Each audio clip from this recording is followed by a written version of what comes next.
하나님 말씀은 신약성경 로마서 1장 30절입니다.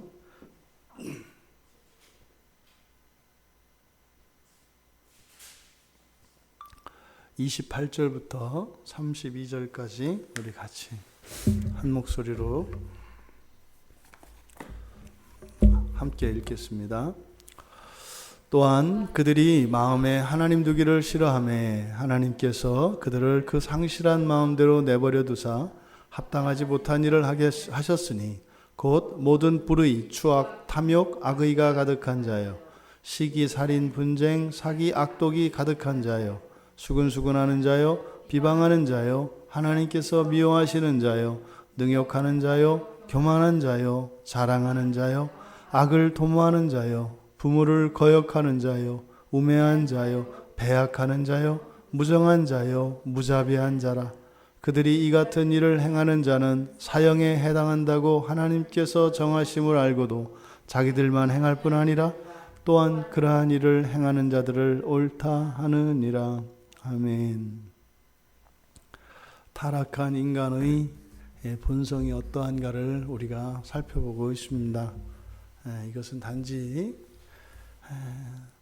우리들이 이렇게 우리 스스로를 정죄하거나 자책하고 이런 죄들을 두려워하고자 함이 아니라 반드시 극복되어질 것들이고 또 이러했던 우리가 어떻게 이런 것을 극복하게 되는가, 바로 그 하나님의 은혜를 또한 우리가 좀 더 구체적으로 이렇게 볼 수 있기 때문에 이러한 죄의 덕목들을 덕목이 아니라 이런 악의 목록들을 이제 보는 것입니다. 우리가 지난주에 능욕하는 자요 이렇게 해서 뒤에 교만한 자와 자랑하는 자를 연결지어야 좀 더 정확히 알 수 있다. 하지만 이 능욕한다라고 하는 의미는 폭력을 동반해서 명예뿐만 아니라 고통을 유발하는 피해를 주는 이런 것을 말한다고 했습니다. 그래서 그 대표적인 그 피해자 바로 예수 그리스도이셨죠. 그래서 그것은 우리 그리스도인들의 삶 속에서도 나타나게 되어 있다. 왜냐하면 우리가 구원받은 그 구원의 원리가 우리가 먼저 예수 그리스도께 못을 받고 그리고 나서 우리가 그 죄를 우리 눈으로 보고 그리고 회개하고 하나님의 용서를 경험하게 되기 때문입니다. 이것은 바꿀 수가 없습니다.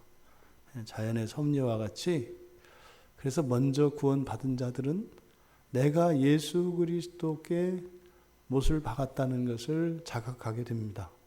그것이 회개할 때 경험이 되죠. 그것으로 끝나는 것이 아니라 잊지 말아야 합니다. 그러면 내가 그리스도의 몸에 그렇게 쇠 못을 받고 구원을 받았다면 나도 내 몸을 누군가가 내 몸에 그렇게 쇠못을 받고 구원받을 수 있도록 내어줄 준비가 되어야 된다는 겁니다. 그렇게 했을 때 이 구원의 일들이 계속되는 거예요. 내가 못하겠다 그러면은 중단이 되는 겁니다.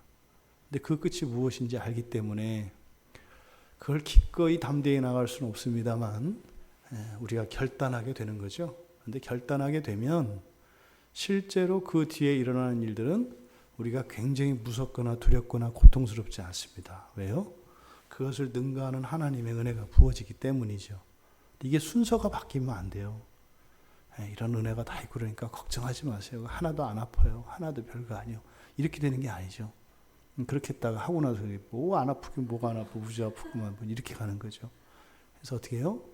정말 죽음에 이르는 고통이 나에게 주어질지라도 그 구원의 일을 위하여 주님이 나를 위하여 당신의 모든 것을 내어주셨던 것처럼 이 한 목숨 내 인생 주님을 위하여 드리겠습니다 라고 하는 결단이 있고 난 뒤에는 그런 고통이 없어지는 것이 아니라 그 결단 뒤에 부어지는 고통을 능가하는 놀라운 은혜가 부어집니다.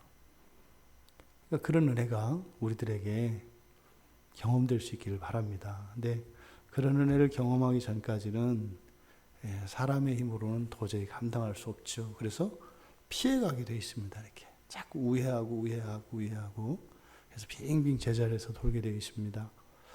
자, 그 뒤에 이어서 이제 교만한 자요, 자랑하는 자요, 여기서 못 많은 자요라고 된 것은 다 일로 바꾸는 것이 맞다. 이렇게 말씀을 드렸습니다.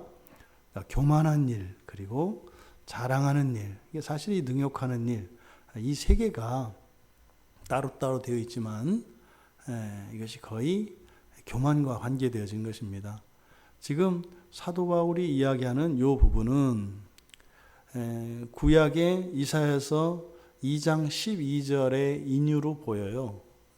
구약의 이사야서 2장 12절에 가면 대저 만군의 여호와의 날이 모든 교만한 자와 거만한 자와 자고한 자에게 임하리니 그들이 낮아지리라, 이렇게 선언을 합니다.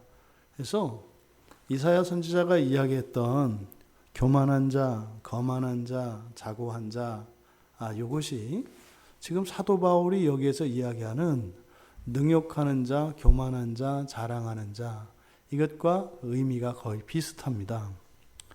그래서 구약의 그 이사야 선지자가 이야기한 이사야서 2장 12절에서 첫 번째 그 교만한 자라고 했을 때 이 교만이라고 하는 것은 상대방을 낮추는 거예요. 이것이 지금 1장 30절에 능욕하는 자, 이것과 비슷한 개념입니다. 그러니까 이 교만이 상대방을 낮추고 상대방을 깔보고 상대방에게 고통을 일으킴으로써 자기 자신을 높이는 거예요. 그러니까 상대방을 무시하고 깔보고 차별하고 하는 이것이 이사야서 2장 12절 맨 처음에 나타나는 교만한 자. 지금 우리말로는 이렇게 교만한 자 이렇게 되어 있습니다만 의미는 다 다릅니다. 똑같이 교만한 이렇게 보시면 안 돼요. 사실 이게 지금 정리가 안 되어 있어서 똑같은 단어를 어디는 교만하다, 어디는 능욕하다, 이런 식으로 되어 있기 때문에 지금 여기서는 우리가 우리말 성경으로 하나님 말씀을 볼 때는 그 개념을, 지금 이 교만과 관련해서는 개념을 여러분들이 이렇게 정리를 하시면 되겠습니다. 이사야서 2장 12절 두 번째, 교만한 자, 그 다음에 나오는 거만한 자, 이렇게 나오거든요. 교만한 자, 거만한 자, 자고한 자. 그러니까 교만한 자는 다른 사람을 차별하는 것이고 박대하는 것이고, 이게 교만한다는 의미라면, 거만하다라고 하는 것은 이것은 아주 높은 자만심으로 볼 수 있습니다. 그래서 이 거만하다라고 하는, 거만한 자라고 하는 이 단어가 어디서 나오냐면, 그렇게 바다에 보면 바다는 파도를 치잖아요. 파도를 치면 그 바닷물이 이렇게 쑥 올라옵니다. 이렇게 쑥 올라오잖아요. 파도 칠 때 이렇게 위로 올라오는 모습, 이것을 거만하다 이렇게 이야기하는 거예요. 원래 바다는 사실은 표면이 원래 같아야 되는 거 아니에요. 물이 땅에서부터 채워서 표면이 같아야 되는 거잖아요. 그런데 거기에서 어떻게 돼요? 파도가 위로 차고 올라와요. 그러면 파도 꼭대기에 있는 물이 뭐라고 하겠어요? 나는 니들하고 달라, 이런단 말이에요. 밑에 있는 물들 보고. 나는 어때요? 나는 높아. 바닷물이라고 다 똑같은 바닷물인 줄 아냐? 나는 높은 바닷물이야. 그래서 요 거만하다라고 하는 룸이라고 하는 이 단어가 자신의 명예나 이런 신분, 이런 것들을 높이는 것과 관련되어 있는 단어입니다. 그래서 거만하다는 것은 아주 굉장한 자만심.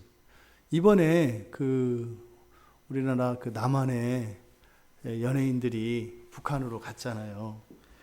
저는 참 그걸 보고 가관도 아니다, 이런 생각을 했어요. 이제 20대 청년에 불과한 김정은 앞에서 카리스마가 어떻고 너무 떨렸다는 등 제가 참 기가 막혔습니다.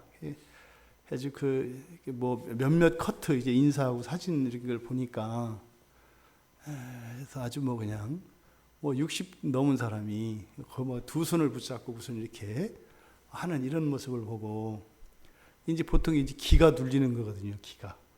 근데 그 기가 뭘까요? 거만한 겁니다.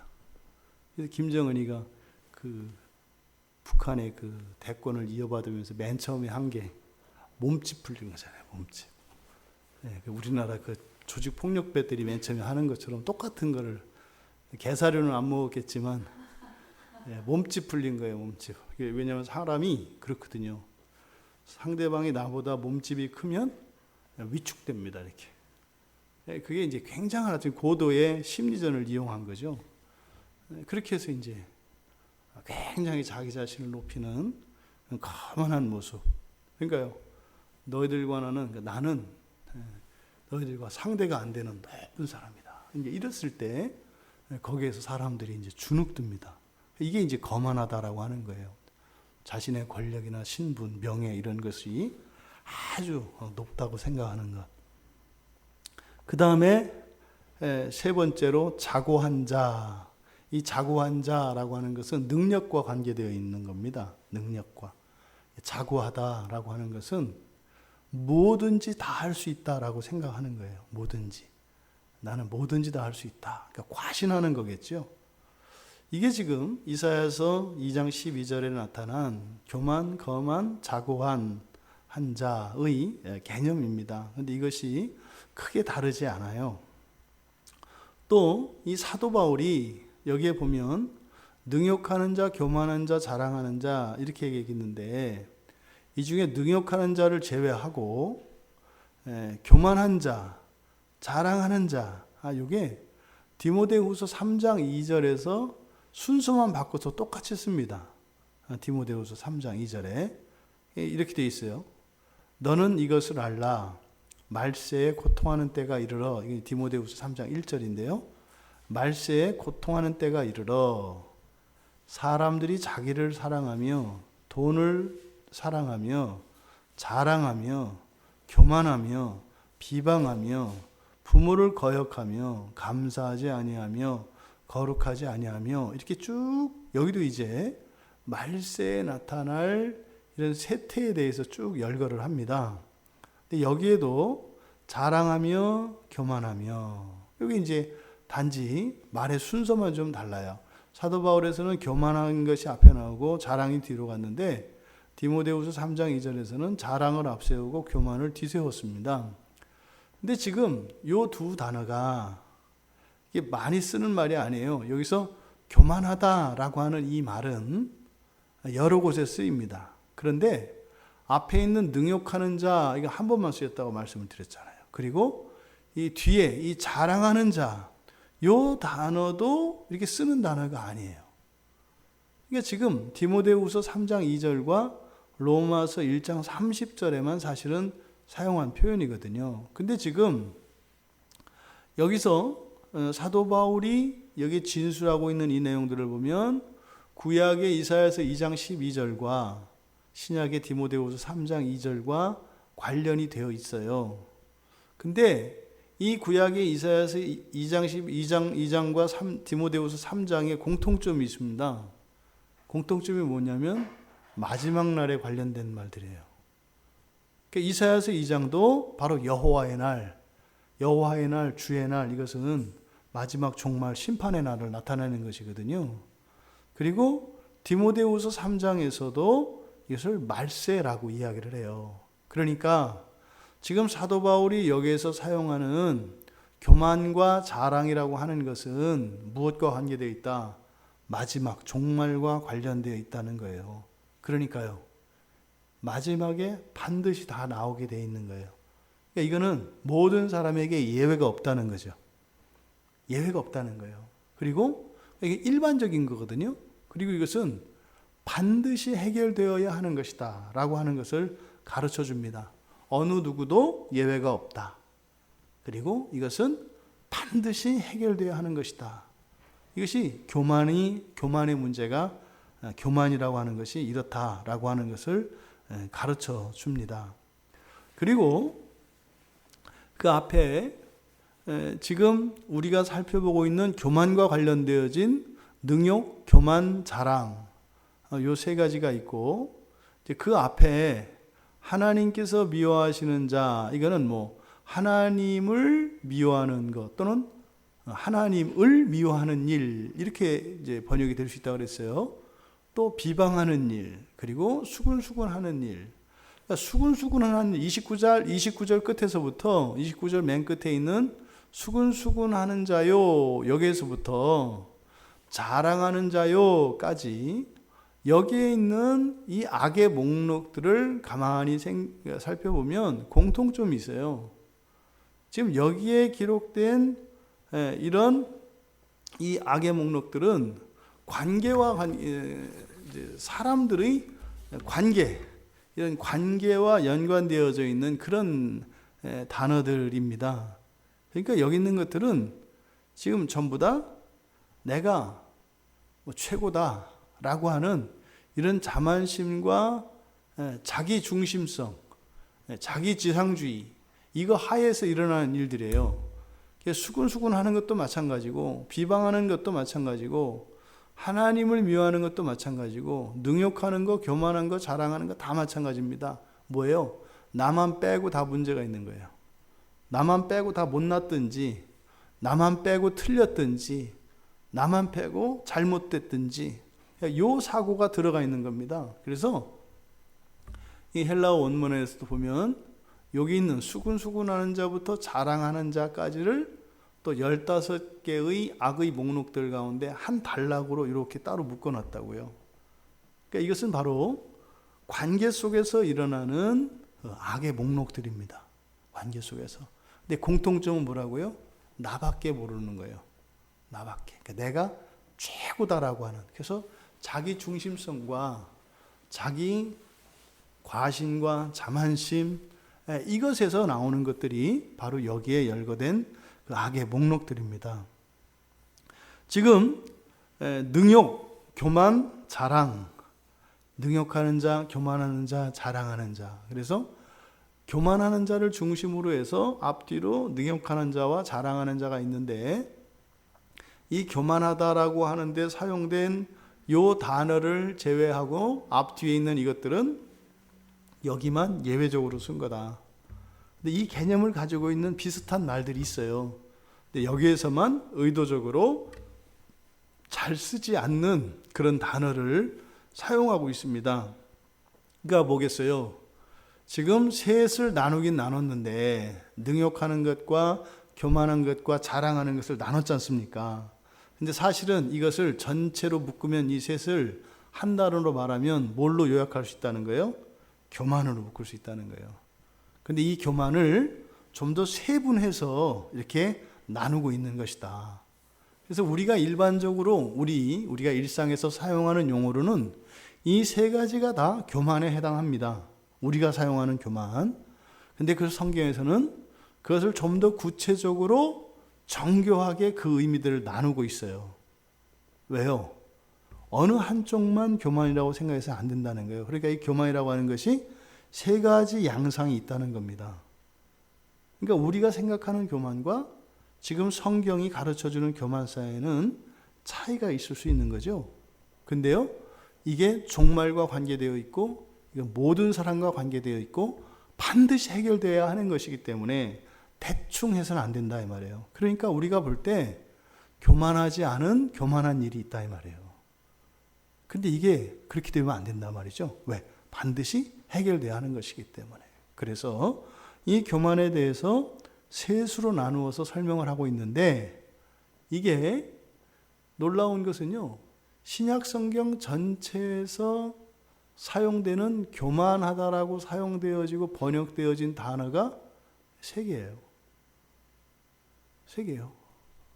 근데 지금 여기서는 여기서 교만하다라고 한 요 단어를 제외한 앞뒤의 것은 일반적으로 쓰는 것과는 달라요. 그래서 앞서 말씀드렸죠. 교만에 대해서 이야기하는 것이지만 마치 다른 단어인 것처럼 써가지고 완전히 분리된 것처럼. 그러니까 그만큼 뭐예요? 3배의 어떤 무게, 3배의 무게를 두는 거예요. 우리가 뭉뚱그려서 교만이라고 하는 죄를 거기에는 몇 배의 무게치를 더하는 거예요? 3배의 무게치를 더하는 거예요. 사도 바울이. 그러니까 이 교만은 굉장히 심각하고 그리고 만만치 않은 것이다 라고 하는 것을 가르쳐 줍니다. 능욕하는 자요, 능욕하는 일은 지난주에 우리가 살펴봤고, 그래서 오늘은 교만한 것, 자랑하는 것, 결국은 이 3가지가 다 교만인데 어떻게 다르냐, 그것을 우리가 깨달을 수 있으면 되겠습니다.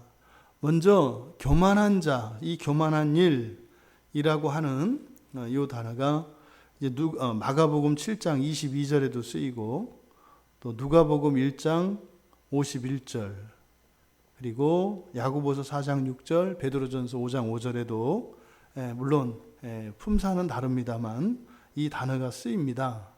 그러니까 여기서 이 교만하다라고 하는 이 단어가 의미하는 바 이것은 자신이 더 높다고 생각하는 거예요. 자신이. 그리고 자신의 영광을 상대적으로 뽐내며 드러내려고 하는 거예요. 이게 여기서 이제 교만한다라고 하는 의미가. 그러니까 이 교만하다라고 하는 것은 사실상 자기 자신에게 없는 게 아니죠. 그렇죠? 있는 거라고요. 있는 것. 있는 것을 어떻게 한다? 더 뽐내려고 하는 거. 이게 지금 교만이다 이 말이에요. 없는 것을 하는 게 아니라 이제 뒤에 자랑하는 자요. 뒤에 이제 자랑하는 자요라고 하는 요 단어가 이제 약간 부풀리는 이제 이런 개념이 있어요. 근데 교만하다라고 하는 것은 있는 것이지만 있는 것을 가지고 과시하는 것. 이게 교만이라고요. 그러니까 거짓은 아니죠. 그러니까 여러분들이 상대하기 제일 어려운 사람이 누구냐면 능력도 있고 뭐가 있어요. 근데 도대체 겸손이라고는 하나도 없고 그 사람이 한 것도 맞고 다 맞아. 근데 그걸 하나에서 열까지 다 인정받으려고 하고 다 드러내. 그럴 때 우리가 은근히 밉거든요. 알 수 없는 그게 이렇게 생겨요. 근데 그게 아닌 건 아니야.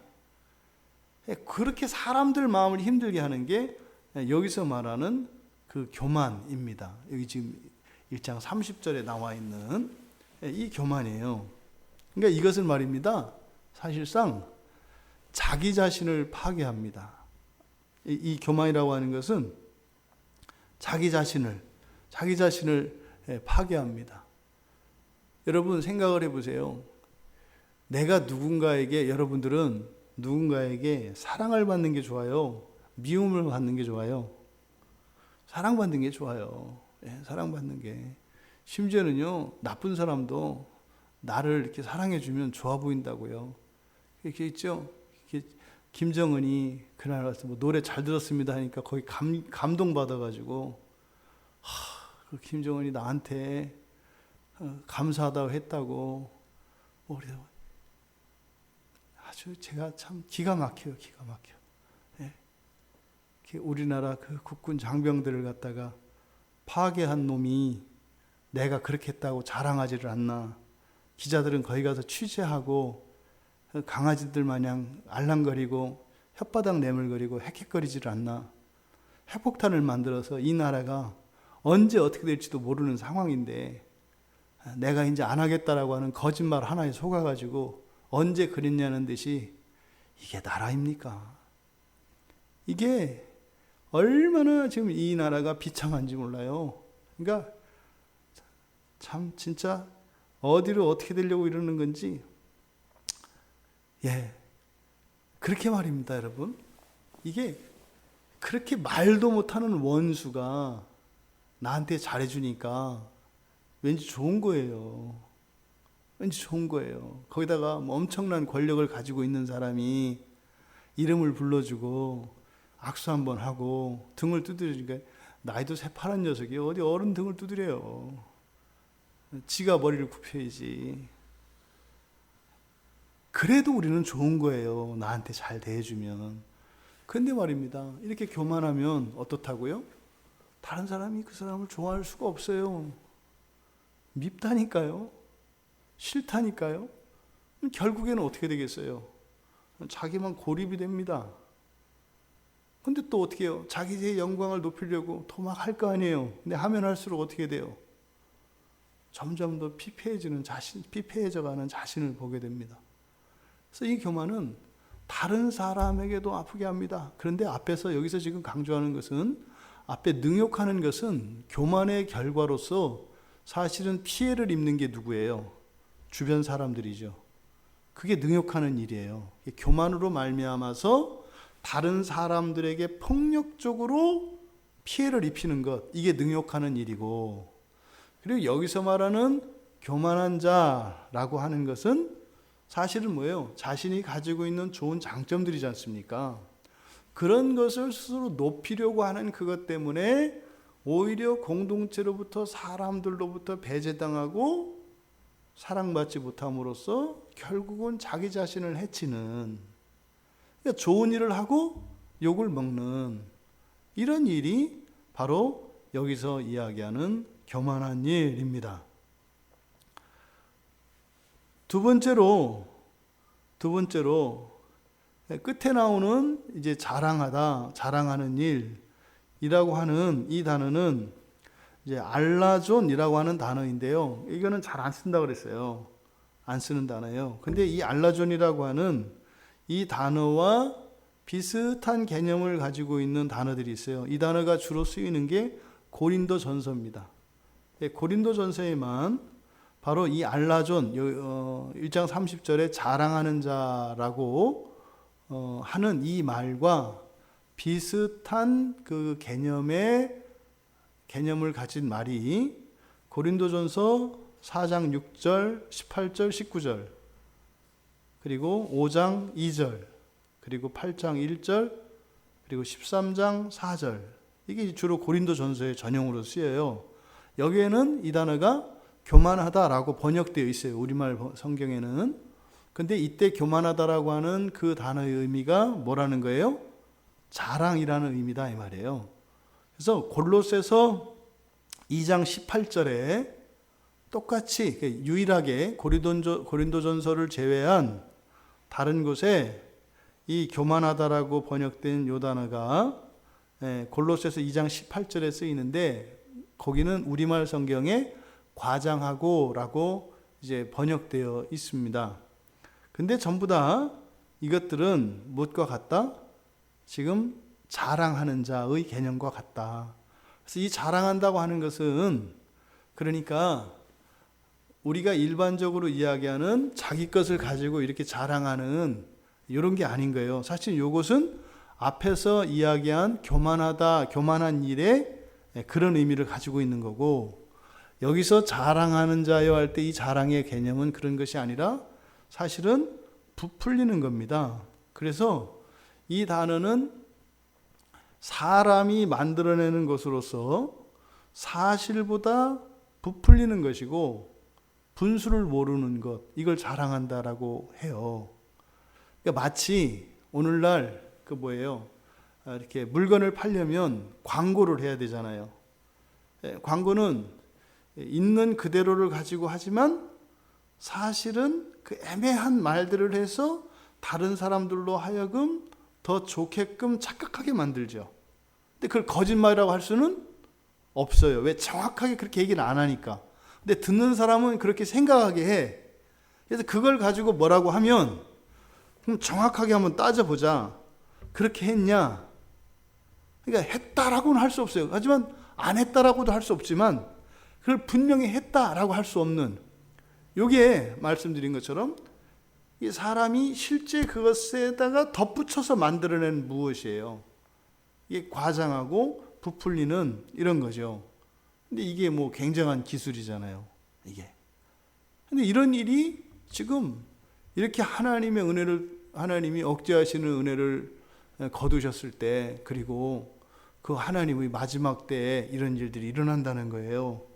그러니까 보세요. 지금 광고하고 더더군다나 요즘에 이제 우리 청소년들이 하는 컴퓨터 게임이나 이런 것들 다 아니잖아요. 다 만들어낸 거 아니에요. 거짓말이잖아요, 다. 근데 실제로 있는 것 같지만 없잖아요. 그래서 내가 언제 이거 로봇이라고 진짜라고 했냐. 근데 어떻게 한다고 그랬어요? 진짜로 만들어가고 있다 그랬죠. 그거를 거기다가 이렇게 막 마음을 심으려고 한다고 그랬잖아요. 그러니까 여기서 자랑한다고 하는 것은 우리가 생각하는 잘난 척하고 이런 개념이 아닌 거예요. 그래서 사실은 이렇게 이 자랑하는 일을 하게 되면 사실은 어떻게 되겠어요? 자기 분수를 모른다고요. 자기 분수를. 그러니까 마치 더 뭐 한 것처럼 생각을 하게 된다고요. 그러니까 이게 지금 여기서 교만한 일과 자랑하는 일이라고 하는 것은 결국은 말입니다. 교만으로 말미암아서 생겨나는 그 피해들과 그 현상들을 말을 하는데, 단순히 교만하다는 것이 그냥 우쭐거리는 이런 것뿐만이 아니라 뭐라는 거예요? 타인에게 피해를 입히는 거.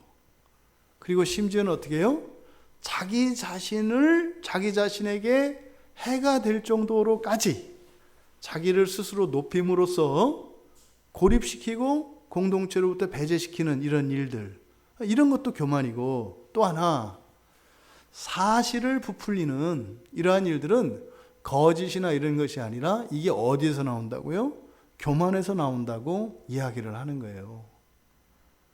그러니까 자기의 분수를 모르고, 그러니까 사실 그대로를 있는 그대로가 아니라 그것에 더 얹히려고 하는 이런 모든 시도들, 이런 것들을 여기서는 자랑하는 일이라고 한다. 또 하나, 디모데전서 3장 6절과 4절, 그리고 디모데후서 3장 4절에 나오는 교만하다라고 하는 말이, 이제 우리말 성경에 교만하다라고 하는 말이 사용된 게 있어요. 그럼 이 단어는 이게 이제 튜포오, 그래서 연기가 튜포스거든요. 튜포스. 그래서 연기라고 하는 말에서 파생된 말이에요. 근데 이것도 우리말 성경에는 이제 교만이라고 되어 있는데, 우리 그 사자성어에 오리무중이라는 말이 있죠. 오리무중.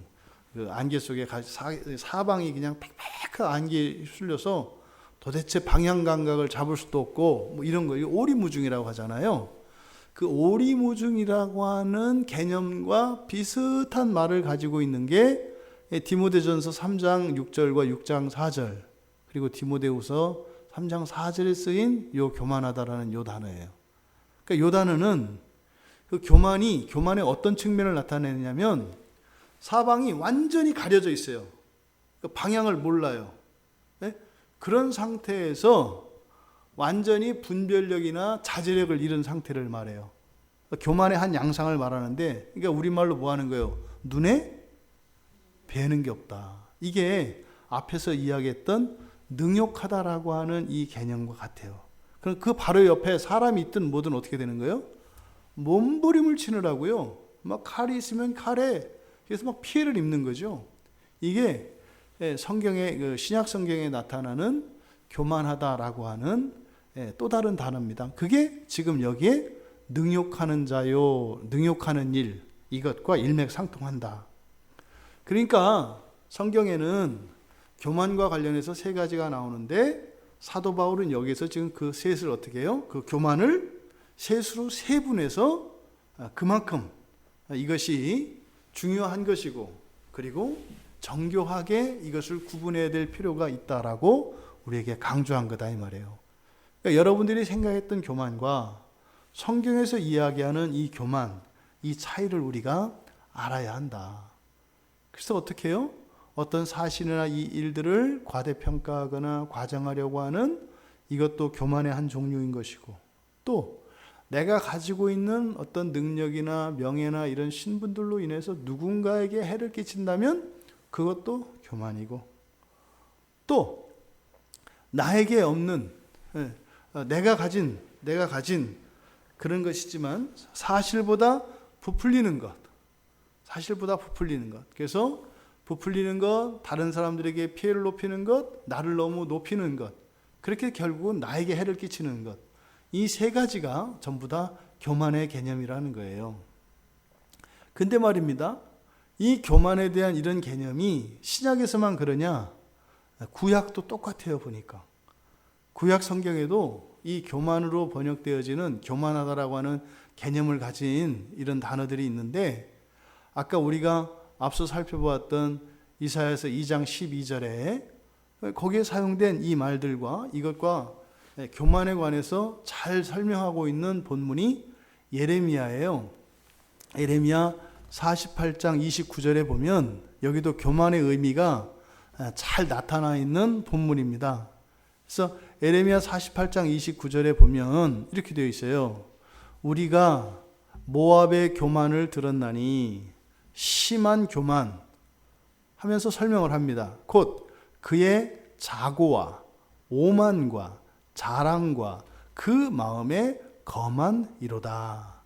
근데 여기에 사용되어진 이 단어들이 이사야 선지자가 사용한 단어들과 겹치기도 하고 또 다른 단어가 하나 더 있긴 합니다. 하지만 개념은 같아요. 개념은 같아요. 그래서 이 교만이라고 하는 이것은 단지 나 자신만의 문제이거나 또 다른 사람들과의 다른 사람들의 평가에 관한 문제이거나 문제인 것만 아니라 사실 자체를 과장하거나 거기에 덧붙이려는 이 모든 시도까지도 다 교만이라고 한다. 성경에서는. 이 교만이 이렇게 사도 바울이 이 교만을 이렇게 강조하는 이유, 그것은요 사실은 이 교만의 최종적인 목표는 하나님이기 때문에 그렇습니다. 사람이 높아지기 시작하면요 처음에는 자기 주변에 있는 사람들보다 높아지죠. 그러다가 좀 너머에 있는 사람들보다 높아지죠. 점점 이렇게 되는 겁니다. 그럼 이 세상에 천상천하의 유아독존이 돼요. 배는 게 없어진다고요. 이게 김정은이라니까요.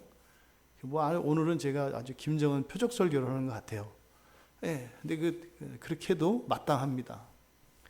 그러니까 이렇게 천상천하의 유아독존이 돼버리면 어떻게 돼요? 나중에는요, 자기가 하나님보다 우위에 서게 된다고요. 하나님보다. 그러니까 이 교만이 무서운 게 그겁니다. 단순히 이게 사람들 사이에서 자기 내면에서만 일어나는 악이 아니라 이것의 결국은 어디를 간다? 하나님을 향해서 간다는 거예요. 그래서 하나님을 친구처럼 생각하다가 이제는 하나님을 어떻게 해요? 내려놓는다 이 말이에요. 이게 그래서 바울로 하여금 이 교만이라고 하는 이 부분을 특별히 강조하게 된 이유가 바로 그것입니다. 그러니까 우리가 하나님의 주권을 인정하지 않는 거, 이게 얼마나 큰 죄예요. 불순종하는 거. 근데 이 교만한 일에서는 그런 거는 착한 거예요. 그런 거.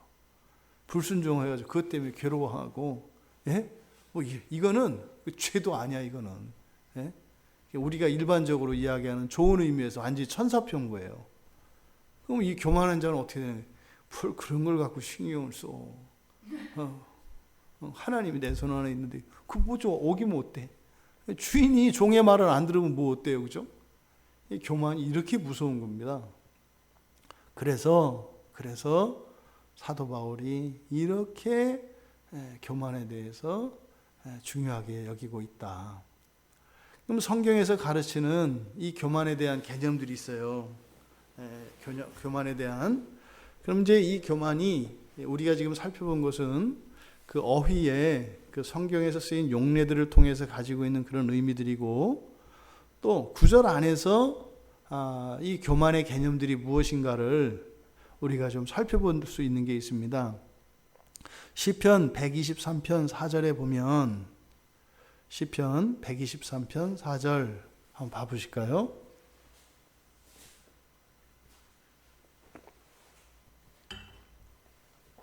어렴풋하게나마 우리가 이 교만에 대한 이 개념을 우리가 알 수 있는데요. 여호와여 우리에게 은혜를 베푸시고 또 은혜를 베푸소서. 심한 멸시가 우리에게 넘치나이다. 뭐가 넘쳐요? 심한 멸시가. 그래서 그 멸시가 어떤 거냐? 뒤에서 조소 그리고 멸시 이렇게 반복을 하는데, 안일한 자의 조소, 교만한 자의 멸시, 이게 사실은 동어 반복이거든요. 그래서 여기서 교만한 자는 안일한 자와 동일시 되어져요. 그래서 여기서 교만한 자들이라고 하는 것은 안일한 자, 아주 안락한 자예요. 그러면 어떤 게 안락한 자인가요? 그러니까 교만하다고 하는 그 비슷한 개념이 그 교만한 자들이 가지고 있는 특성이 뭐라는 거예요? 안일하고 안락하다라는 거예요. 안락함. 안락하다는 건 뭘까요?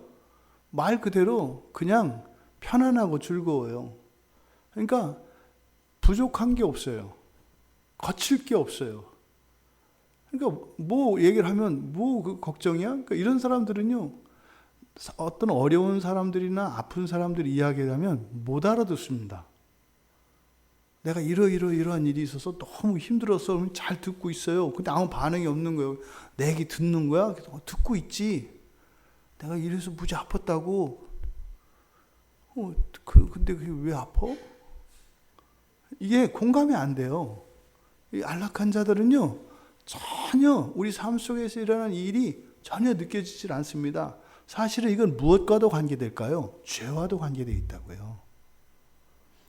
어떤 사람은 한 번도 양심의 가책을 느낀 적이 없대요. 그러니까 우는 사람을 이해 못하는 사람이 있어요. 도대체 무슨 죄를 저렇게 졌길래 맨날 저렇게 우나. 이해가 안 되는 거예요. 이해가. 왜? 내 마음이 이렇게 평화로운데 예수 안에서 도대체 저 사람 마음에는 무슨 그 마귀가 이렇게 있길래 마음이 저렇게 어둡고 저런가. 그래서 이 안일함, 안락함을 누리는 자는 바로 교만한 자의 한 생활 방식이라는 것을 우리가 알 수 있어요. 그러니까 교만하다고 하는 것은 아까 우리가 살펴보았던 이런 어휘적인 개념뿐만 아니라 실제 우리의 삶 속에서는 이러한 형태로 나타난다는 거예요. 그래서 어떻게 해요? 부족한 게 없다는 거예요. 부족한 게 없다. 그냥 감사와 찬양뿐이다. 이게 교만하다라는 겁니다. 다음에 그런데 예수님은 그럼 어떠셨을까요?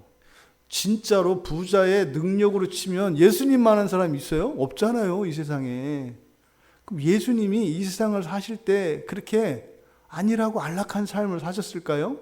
천만에요. 예수님이 좀 좋아 보여서 따라오려고 하니까 제자들한테 뭐라 그래요? 야, 다 머리 둘 것도 없어야 이랬단 말이에요. 그러니까 예수님이 이야기하신 이런 것들과 반대되어지는 이런 모습 뭐예요? 부정한 거 없다는 거예요. 우리 그리스도인들이 가끔 이런 실수해요. 뭣도 모르고 나는 구원받았는데 뭐 가난하면 어때? 뭐 이러면 어때? 뭐 이러면 어때? 그게 뭐 한 거예요? 그게 교만한 거라는 거예요. 둘 중에 하나죠. 거짓말이든지 교만한 거든지 둘 중에 하나인데 거짓말이 낫지 않겠어요? 교만한 것보다 거짓말하는 거죠. 그런 게 어디 있어요? 이 세상을 사는데 그렇게 예수 믿으니까 여러분 뭐 부족한 게 없던가요? 저는 안 그렇던데요. 예?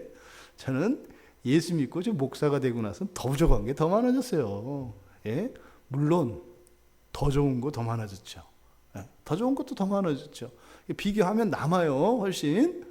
근데 전체 이렇게 합산할 때 남는 거지 그런 것들이 사라지는 거 아니라고요. 그러니까 우리들이 그냥 기계적으로 아무 생각 없이 족하다 하나님의 은혜가 족하다 그러는데 진짜로 그러냐고요. 진짜로 말로만 그러는 거 아니냐고요. 예? 나는 뭐 밥을 안 먹어도 뭐 배가 뭐 배부르고 그저 헛배 부른 거고 큰일 났어요. 병원 가봐야 돼요. 그 중병 걸린 거예요. 밥을 안 먹어도 배 안 고프면. 예? 그러니까 이 교만하다고 하는 것이 우리의 삶 속에서 무의식적으로 안일하다. 우리 그러지 않아요? 이렇게 스스로 자위할 때 있잖아요. 괜찮아 선재야 괜찮아. 네가 아프다고 하는 네가 문제지? 아니 괜찮은 거야. 이게 다 어디서 나오는 거예요? 교만에서 나온다 이 말이에요. 아픈 건 아픈 거고요. 좋은 건 좋은 거라니까요.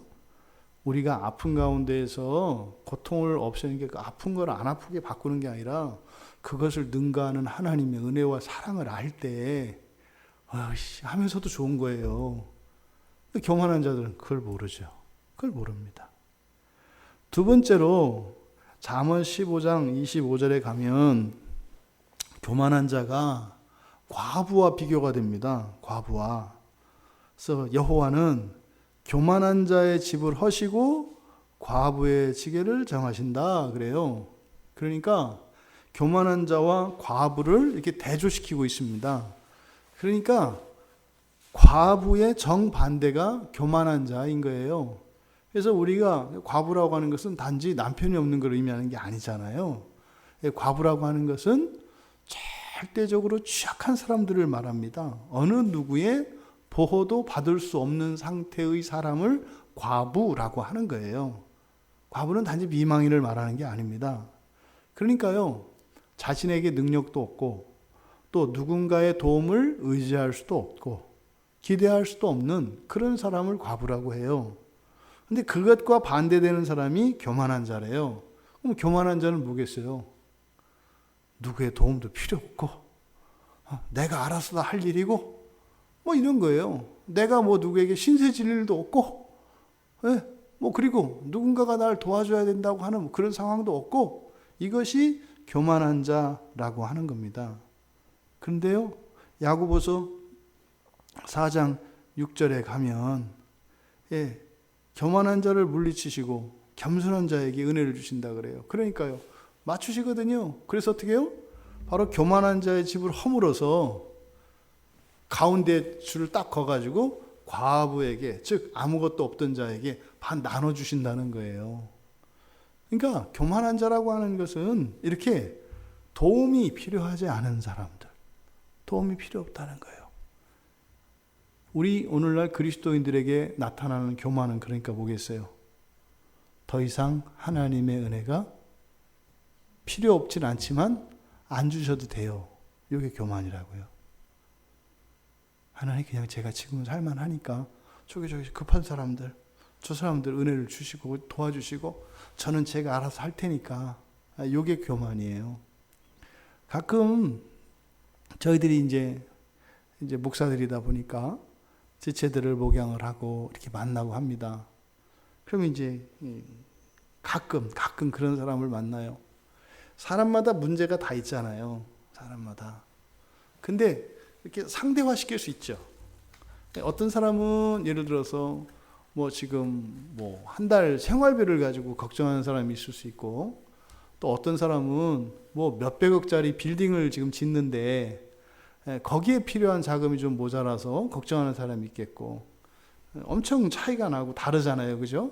이 사람은 생계의 문제가 걸렸고, 이 사람은 뭐 엄청나게 더 큰 부를 위해서 이제 문제를 가지고 있는데, 이제 목사님 제가 이제 찾아가는 거예요. 이렇게 이제 부자인 이 사람한테. 가가지고, 이게 뭐 빌딩 짓고 뭐 이런 것 때문에 이제 어려움이 있으니까, 그 문제를 가지고 이제 같이 집사님 이렇게 해서 하나님께 기도하시면서 의지하세요. 그때 이제 그러는 거죠. 아유, 목사님, 저는 먹고 살만 하잖아요. 그래서 저희가 없어도 뭐 집은 있고요. 아유, 지금 이제 우리 교회 보면은 지금 뭐 이렇게 어려운 사람들이 있는데 저한테 이렇게 마음 안 쓰셔도 되고요. 그냥 가셔서 그런 사람들이나 이렇게 도와주고 이렇게 하세요. 그래서 혹시 가서 밥 한 끼라도 좀 사주시고요. 갖다 이렇게 그 사람들 도와줄 때 좀 쓰세요. 이걸 교만하다고 얘기하는 거예요.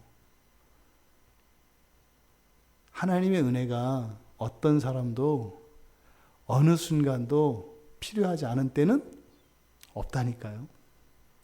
없다니까요. 근데요, 왜 내가 그런 생각을 했을까요? 다른 사람과 사랑을 받기 때문에 나는 도움이 필요 없다라고 하는 생각을 가진다고요. 이거는 단지 경제적인 거에서만 나오지 않습니다. 신앙생활을 오래 한 사람과 얼마 안 된 사람 사이에서 그런 거 나타나요. 이제 뭐 아주 뭐 신앙생활 한 지 오래됐고 뭐 좀 이렇게 아는 것도 있고, 이제 이런 사람들은 어떻게 해요? 공부하자가는 뭐래요? 아유, 목사님, 제가 웬만큼 할 거 다 아니까요. 이제 그 새신자들, 그런 사람들이라 공부시켜 주시죠. 이게 교만한 거예요. 그러니까 이 교만하다고 하는 개념이 그렇게 도덕적으로 이렇게 눈에 나는 이런 게 아닙니다. 그래서 신앙 안에서 교만하다라고 하는 것은 단 한순간도 하나님의 은혜에 대한 열망이 사라지는 상태를 교만한 상태라고 성경은 이야기한다. 그 다음에 세 번째로 잠언 16장 19절에 가면 교만한 자는 자기를 낮추는 자, 이런 겸손한 자와 대조돼서 나타납니다. 그래서 잠언 16장 18절 19절을 보면 교만은 패망의 선봉이요 거만한 마음은 넘어짐의 앞잡이니라. 거만 같은 개념이죠. 겸손한 자와 함께하여 마음을 낮추는 것이 교만한 자와 함께 탈취물을 나누는 것보다 낫다. 여기서 교만한 자는 그러니까 반대로 겸손하지 않는 모든 것을 교만하다 이야기합니다. 왜 우리가 모든 것에서 겸손해야 할까요? 모든 것이 다 하나님의 은혜이기 때문에 그렇습니다. 모든 것이 다. 그런 의미에서 사실은 우리가 모두 다 교만합니다. 왜요? 우리가 말로는 모든 것이 하나님의 은혜입니다. 이렇게 고백을 합니다만 오늘 제가 이 고백을 할 때와 작년 이맘때 고백을 할 때 사이에는 엄청 많은 차이가 있어요. 작년 이맘때 고백할 때는 하나님의 은혜라고 생각하지 않았던 것들이 있어요. 근데 이제 올해에 와서는 그때 내가 몰랐던 이러한 것도 하나님의 은혜였구나. 심지어는요, 그 고난과 그 죽고 싶었던 그 시간들조차도 하나님의 은혜였다고 고백하게 된다니까요.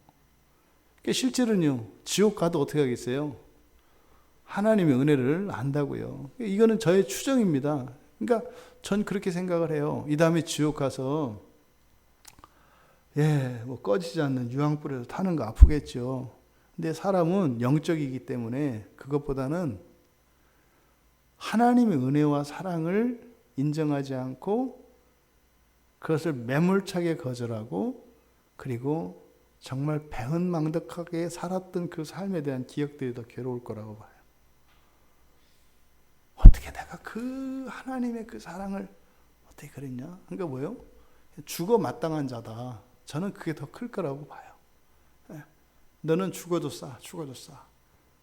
그러니까 이거는 끊임없이 나락으로 떨어질 거예요, 아마. 왜? 하나님의 사랑과 은혜를 다 알거든요. 그때 되면 다 알아요. 그리고 내가 살아생전에 했던 그 말도 안 되는 그 잔악무도한 하나님께 그게 다 드러난다니까요. 거기다 또 이 지성이 완전히 깨어나서 명확하게 알아요. 거기다 감각도 다 살아나서 그걸 다 느껴요. 그러니까 이게 천국과 지옥이라는 거는요, 정말로 반대되는 거예요, 정말로. 그래서 난 지옥불보다도 그거 알게 되는 게 더 고통일 것 같아요. 네? 알게 되는 게. 왜? 사람 영적인 존재라. 그래서 사실 몸으로 느끼는 거는요, 이 영적으로 정신이 느낀 거에 비하면 별거 아니죠, 사실은. 네? 그러니까 이 교만이라고 하는 것은 겸손을 제외한 모든 것이 다 교만이라는 거예요. 그러니까 여러분 아시죠? 이 죄는 하나님 앞에서 상대화될 수 없다는 거. 그러니까 누가 누구보다 더 교만하고 이런 얘기를 할 수 있는 사람은 이 세상에 아무도 없다는 거예요. 아무도 없어요, 아무도. 예수님을 제외한 그 어떤 사람도. 왜요? 우선 뭐 겸손하려면 뭐가 이렇게 좀 돼야 되는데 되지도 않았을 뿐더러 겸손할 수도 없어요. 겸손한 게 아니라 그냥 우리 원래 그렇잖아요, 원래. 겸손은 하나님 보호자에서 내려오시는 게 겸손이지 원래 그저 내가 이래요, 이거는 겸손이 아니에요. 그리고 사실은 그것도 엄청난 겸손이 우리에게는. 이게 사실 여기서 가르치는 건 뭐예요? 그것도 안 한다는 거잖아요.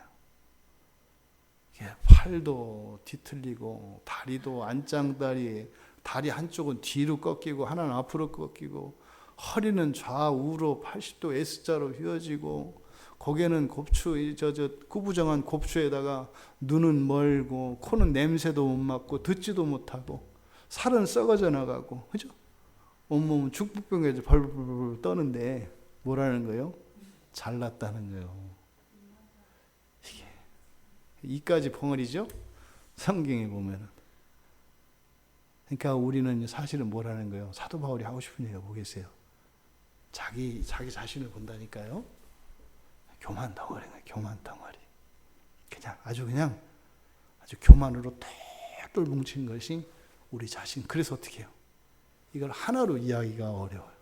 이걸 셋으로 나눠가지고 셋으로 나눠서 이야기하는데 이것은 그냥 사도 바울의 어떤 자의적인 해석이 아니라 이것이 구약으로부터 내려오는 교만에 대한 이 개념들을 성령으로 말미암아 이 사도 바울의 누수가 새로워지니까 이거를 정교하게 구체적으로 이렇게 설명할 수 있는 거죠. 사도 바울은 지금 이런 악의 목록들을 이야기할 때 사도 바울 눈앞에는 예수 그리스도가 계세요. 이것과 너무나 대비되는 그리스도 예수가 계세요. 왜요? 그게 장차 우리들이 입을 우리의 모습이기 때문에. 하지만 현재의 이런 악에 사로잡혀 있는 상태와 장차 완성되어질 이것이 그냥 저절로 이루어지는 것이 아니에요. 그러니까 먼저 우리의 비참을 자각해야 하고, 그리고 우리의 영광이 무엇인지를 알아서 우리가 현재 처해 있는 자리와 우리가 나아가야 할 목표를 분명히 알 때 우리들 안에서 역사하시는 성령의 도움을 받으며 또 이렇게 변화되어지는 그 과정에 하나님과 사랑이 싹트며 그렇게 살아가게 되는 거죠. 그래서 예수님의 성품을 한마디로 겸손이라고 이야기할 때 예수님은 뭐하지 않다는 거예요? 교만하지 않다는 거예요. 교만하지 않다는 것은 여기서 세 가지로 나누어 놓은 이 개념을 나눠서 보면은 어느 누구에게도 아프게 하신 적이 없다는 거예요. 또 예수님이 하신 그 놀라운 그 구원의 사역들, 놀라운 그 이적들로 인하여 다른 누구들에게 사실은 시기를 받거나 질투를 받을 만한 이유가 예수님께는 하나도 없다는 거예요. 그리고 예수님이 하신 일과 앞으로 되어질 일, 그 모든 일들에 대해서 조금도 더 살을 붙이거나 조금도 애매하고 흐릿하게 해서 다른 사람들로 하여금 사실보다 더 과장되게 알게 하는 일을 하지 않으셨다는 거예요. 그러니까요, 그냥 있는 그대로 예수 그리스도만 바라보고, 그리고 오직 예수 그리스도만 우리가 따라서 닮아가면 되는 거죠. 그러면 되는 거예요. 그러니까 그 이외에 다른 것이 필요 없는 것입니다. 예수님이 마태복음 11장 29절에서 나는 마음이 온유하고 겸손하니 하면서 나의 멍에를 메고 내게 배우라 그래요.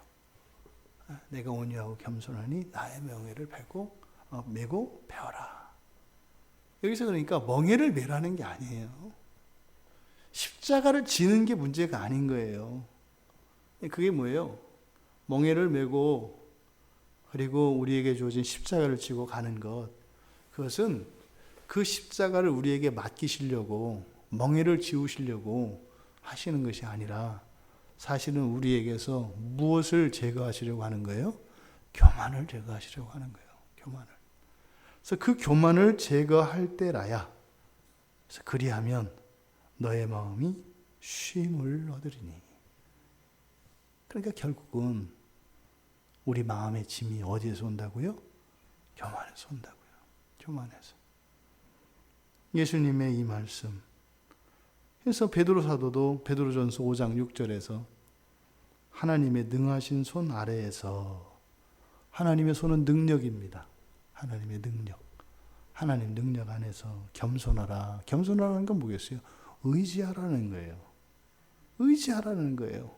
맡기라는 거예요. 이걸 뭐라고 한다 했어요? 이게 피스티스 믿음이라고요. 맡기고 의지하는 것. 이게 믿음이라고요. 그래서 하나님의 능하신 손 아래에서 겸손하라. 때가 되면 너희를 높이시리라. 아멘. 우리를 높이실 때가 옵니다, 여러분. 아직은 우리가 높아질 때가 아닙니다.